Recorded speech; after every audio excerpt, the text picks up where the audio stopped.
Now, in a span of the next 25 minutes, I'm going to expose the CIA for what it really is, a covert agency that runs on the orders of the United States government to execute the assassinations at its whim and fancy. Let's go back in time. The year is 1966.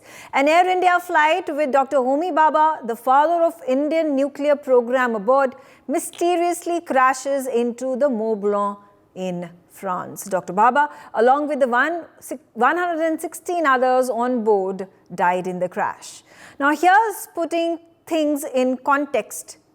India, since after World War II, had been making efforts to build its own nuclear capabilities. It was Dr. Homi Bhabha who spearheaded the program back in 1944, persuading the Congress towards harnessing nuclear energy. India faced multiple roadblocks from the United States in its bid to become be part of the nuclear suppliers group. And then suddenly, in 1966, when India was so close to conducting its first nuclear test, Dr. Bhabha is killed in a mysterious plane crash. It was decades later that India was able to conduct its first nuclear test. The world's major nuclear powers, led by the United States of America, imposed technological embargo on India. Meanwhile, investigations into the Mont Blanc air crash found no concrete conclusions. The CIA was probing the incident. It refused to declassify the Mont Blanc files, and years later, it was Robert Crowley, the second in command of the CIA's Directorate of Operations in charge of covert operations, who confessed to CIA's killing of Dr. Homi Bhabha. Not just that, the CIA's hand in the poisoning and death of the then Prime Minister Lal Bahadur Shastri in Tashkent has been exposed by the former CIA operative.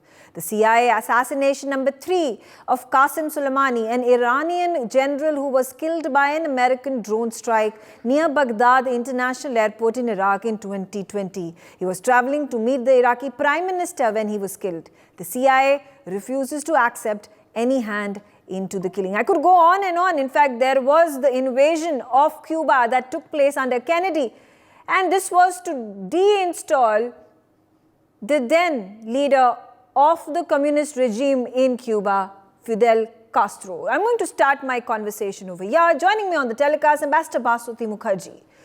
When we talk about how there has been unnecessary interference coming in from the United States, coming in from the US ambassador in India, talking about the fine thin line. When the fine thin line has been crossed multiple times again and again by the United States.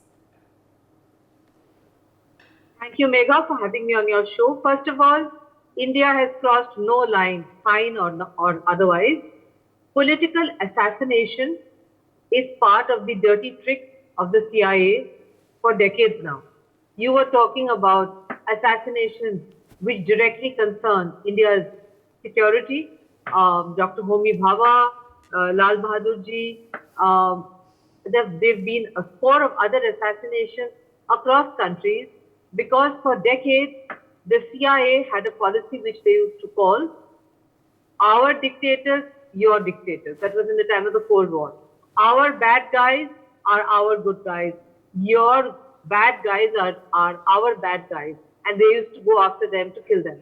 India, on the other hand, a country based on rule of law, has never encouraged its intelligence agencies to follow the dirty tactics of the CIA and to go after its political opponents in other countries or Indians who have made threats against Indian sovereignty, India's leadership, etc. We have tried to use legal methods, extradition, appealing to the Americans again and again that it is not freedom of speech when the Prime Minister of our country is threatened or an Air India plane is threatened, etc.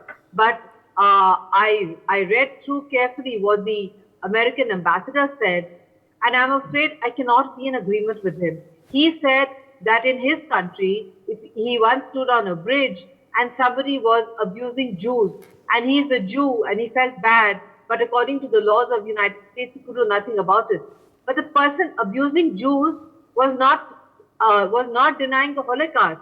He was not saying that the state of Israel should be brought down. In our case, we have a person, an Indian citizen, sitting in the United States, protected by the CIA, who is making threats that after a particular date, Air India will not be allowed to fly, that on a particular date, the Indian Parliament will be attacked. That cannot be compared to the American ambassador saying that he stood on a bridge in the United States and he heard somebody abusing Jews. That is very unfortunate since he is a Jew, and I would condemn that remark. But that cannot be compared in any way to what we've been going through, asking the Americans to extradite these guys back to India. Moreover, the laws that he's citing, Megha, let me tell you, because I used to negotiate this when we got back Abu Salem, when I was in MEA. The Americans have a rule that they do not permit death penalty to be inflicted on the individual if he's extradited back to his home country, even though they have death penalty in their own country. Under those circumstances, whenever such an extradition takes place, Megha, we sign an undertaking that the person concerned, when extradited to India, will be punished according to Indian law, but will not be given the death penalty. It's given in writing. So that is again an excuse. In the case of Abu Salem, who we got back from Portugal, Portugal does not have the death penalty. So we signed an undertaking that he would not be given the death penalty. And he was not given the death penalty, but he was tried under Indian law. So I'm afraid that the American ambassador is guilty of crossing red lines drawn up for ambassadors in India. That is the red line that has been crossed. His red line, perhaps because he's not a professional diplomat. But I've never heard of any Indian ambassador in Washington talking in the manner that he is talking about here in Delhi. He should remember that if he claims, as is true, that India is one of the United States' closest strategic partners, his crossing repeatedly red lines drawn up under diplomatic protocols is not strengthening the India-American strategic friendship. In fact, he is undermining and damaging it. Megha. Pathikrit, I come to you about the sorry state of affairs where every international organization, every country in the West, when you talk about Germany, United States of America, United Nations, they all are attacking India, talking about how our judiciary is not transparent, it's not fair.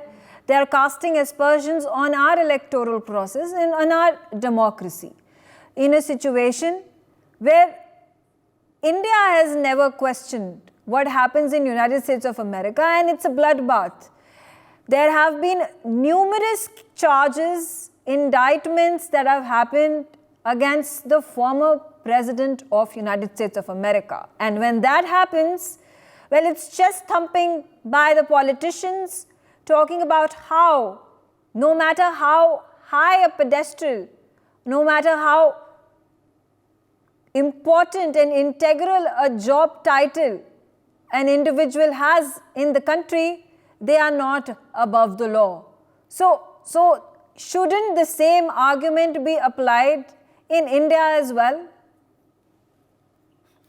So let's understand what's the problem of United States today. You know, since the end of the Second World War, not only they have the West have controlled institutions, the narrative was always set by them. It's like the West knows the best what is good for the rest.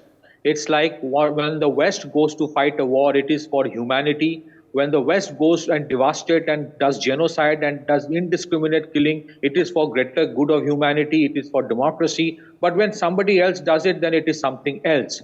The West can and US can go and say, when the post 9/11, their invasion of Afghanistan started, they can say either you are with us or against us. But anyone else going to do anything to defend their own sovereignty and their rule of law and their people, then the Americans will say, well, you have no right to kill anybody else. And if you do it, then it is absolutely wrong. Then you have to face the law of the land, which is American law. So the problem what United States and the West is facing today is this. There was a status quo they have maintained for a long period of time that they can do what others cannot. And they can decide what is right and what is wrong. They control the media. The Hollywood always tried to project that America is greater than everyone else. That cart has started shaking today. because of social media, because countries like India are emerging, because people have seen across the world where India has gone ahead and helped others where the West did not. So it is not only about Gurpatwant Singh Pannun. It is not about individual things. They are questioning Indian institutions not because they are concerned about India. They are questioning Indian institutions because India is trying to do what America has done always. Their problem is do what we say, don't do what we do. And if you defy this, then you become a problem for them, and that is what. So their problem is not just India. It is because India is showing a path to everyone else that please speak up. For example, recently, if you see the Guyana president or the prime minister, the way he blasted the BBC journalist, telling that stop your hypocrisy, that is what is creating problem for the West. The West can still accommodate China. Please understand, Megha. They have somehow divided the world that this part of the world we will control, that part you can control. Their problem is the rise of India, which is becoming the voice of the global South. That is an issue. When the climate change hypocrisy of the West is getting exposed, when their support for terrorism is getting exposed, when their double standard of terrorism is getting exposed, and when people are questioning that you are supplying weapons to Israel and at the same time giving aid to Gaza, what do you want? So there are these narratives that they have created for a long time. And I would not be surprised, Megha, when you put this video up in YouTube, it can be banned by YouTube by saying it is against the YouTube standard. Because that is also controlled from the West. I agree. Last time, I agree. Russia, we did. It was blocked. YouTube blocked a NewsX video in which I was there a few days back, talked about the double standards and the question mark on the terror attack in Russia and whether it was ISIS only or there was others involved. I absolutely agree with you. Major General Sudhakarji, amidst all these glaring realities that the West is living in, and like I said, the white man's burden, the West looking down upon us, and how dare India go about asserting its importance, its dominance in global South, and not just the global South, across the globe, is something that is not digestible to them. But also taking a look at how India stands in terms of the current elections that are taking place, and how there is a global lobby that is working hard to uninstall the current state of affairs, the electoral process in our country, where there are participants, players within the country who are also colluding with them. Yeah, Megha, if you have finished your question, firstly, good evening. Thank you for getting with your show. Compliments to Ambassador Ma'am. I agree with what she said, that as far as India is concerned, there are no red lines. I tend to actually endorse a little more qualified manner. India as a cultural center of excellence, as a civilization, we have our character building of an individual, of an institution is based on Satyamev Jayate. This has to be reminded. And as far as Patikrit is saying, I fully endorse what he has actually articulated and couldn't have been better. You see, let's admit one fact, that USA, despite being a superpower, is a declining power today. One. Two, the transatlantic relationship based on which the apex organization or the architecture of global security is based on is become defunct and ineffective. There is not a single war which has been prevented by United Nations so far, the purpose for which it was actually established. Number three, because the transatlantic relationship is decaying, its fault lines are actually emerging loud and clearly. They are going, all factors are being applied across the board to actually bring about the resurgence of their superpower status, which is not happening. Next point I would like to highlight is, which my previous co-panelists have brought out willy-nilly, is the double standard and the hypocrisy. Unfortunately, today the global politics has shifted, or fortunately I would say, from geopolitics to geoeconomics, from geoeconomics to geosecurity. These are all matter of semantics. I fear that the country China, which had been outsourced by none other than USA in the lead 40 years back, the same country is going to win the future conflict, not by kinetic means or by military means. It is going to be by economic means, notwithstanding the downfalls and the pitfalls the country is going through. So, in order to, when it comes to China as the grand strategy number one enemy, India is the best coalition partner. When it comes to Pannu, then India is become an enemy.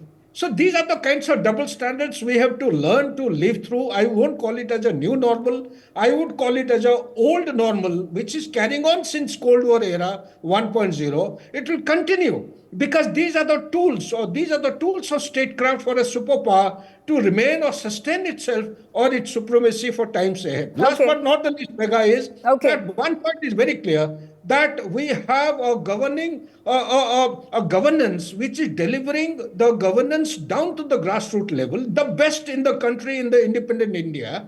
The elections are around the corner. They will take recourse to anything and everything to ensure that the present dispensation doesn't come back to the power. We should remain mindful of this fact, as also China's old boy is coming back in full form. It is called the United Front Works Department, or the magic weapon. It's going to assume very ugly forms, manifest in a very, very threatening form. We need to remain mindful and prepare ourselves so that we are not caught unaware, whether it is along the border or inside the country. Back to you.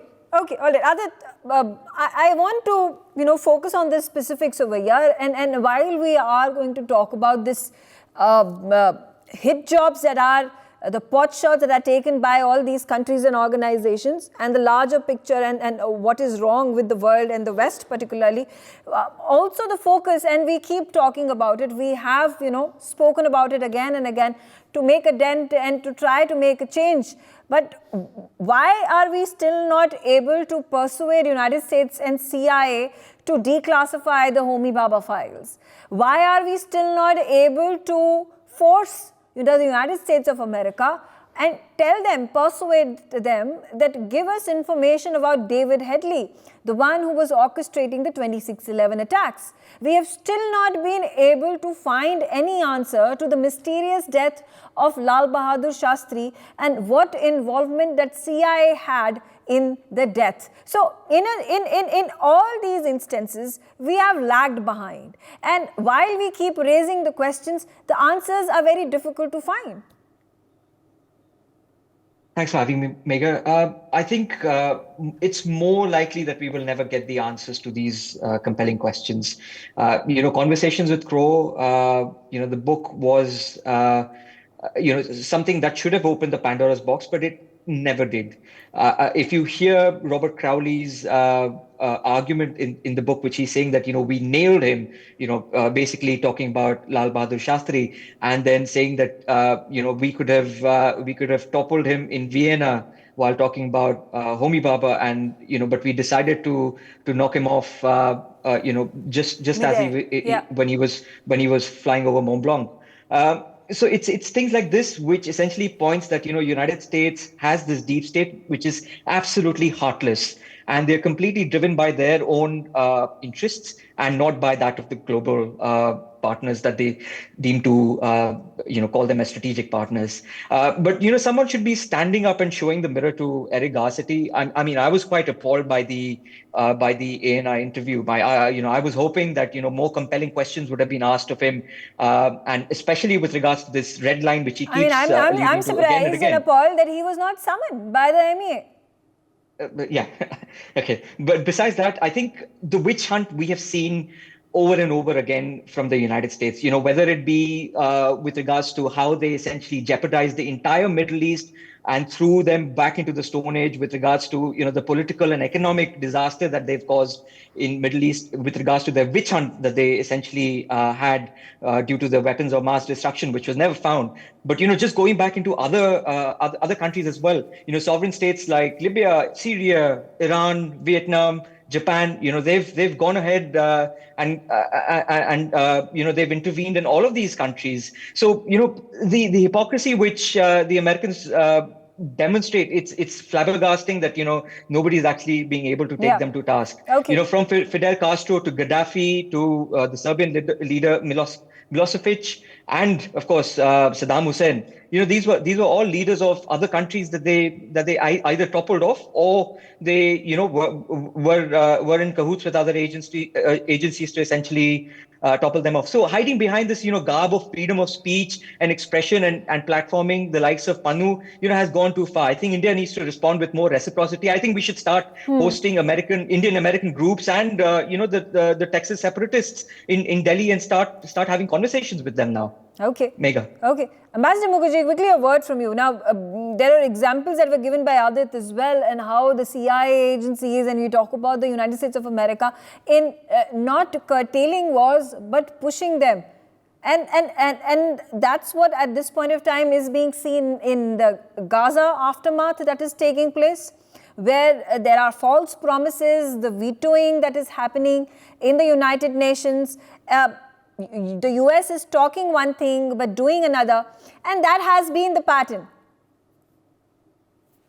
I think the United States, if it continues in this manner, if the American ambassador continues to give these kind of rhetorical interviews, I would say the United States is interfering in India's internal affairs during an ongoing election process, which is not acceptable between two close friends and strategic partners.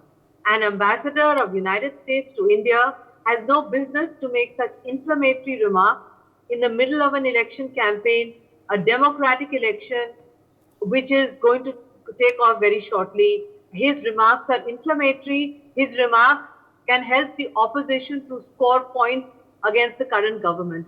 And that is not acceptable under any standard. And I would agree with Adit when he says that he should be summoned by the External Affairs Minister and told that he has crossed red lines, which in a democracy are never crossed. Yeah. As far as reciprocity is concerned, I think they are in an election year. He is Biden's candidate. We don't know who's going to win. We have to wait it out and see what happens at the outcome of the American elections, which is much more messy than ours. Maybe the American ambassador should remember how messy are his own internal elections, how messy are their internal procedures, how rhetorical and anti-Semitic are some of the statements coming up, which he has himself said. And in the process, how much they have messed up, apart from what Adit says, and I agree with him, how much they have messed up in Gaza and Israel by bringing about, through their inability to control the Israeli Prime Minister, a situation where the Palestinians will be lost in eternal conflict with the state of Israel. And the Americans, by supplying aid to Israel in this manner, unable to rein them in, and on the other hand, making feeble noises saying food should go in, when you have aid workers being shot dead by Israeli forces, actually they have created such a messy situation that ultimately, like in Afghanistan, where they left their boots behind and ran away and handed back Afghanistan to the Taliban, they are going to make a quick exit out of this whole issue and let the Arab government step in and sort out this mess. That is what is going to happen, because the Americans, I would like to add, are notorious for not putting boots on the ground. If you are a great power and you don't want to put boots on the ground, apart from losing economically, as General Sudhakar ji said, they will lose politically, militarily, because an army has to be ready to put boots on the ground and to accept those body bags. India has never hesitated to do that when its national security interests are involved. Megha. Okay. I'm out of time. I thank all of you for joining me on the telecast, and I would still say that India at this point of time is still reticent in taking strong action, saying strong words against the United States of America. Summoning the US ambassador to India should have been the first correct way of teaching US the lesson for questioning our democracy, for questioning our electoral process, and for questioning our judiciary. And since the elections are taking place in the United States of America, and there are charges and indictments that are taking place multiple times over against the former US president, India is in all right putting forth its question that are all these indictments and charges against Donald Trump correct? Are they not biased? Isn't the judiciary and the politicians as well as the judges and lawyers working in favor of the ruling government against the Republicans? Well, that's a question United States of America must answer. For more such videos, subscribe to the NewsX YouTube channel, hit the bell icon.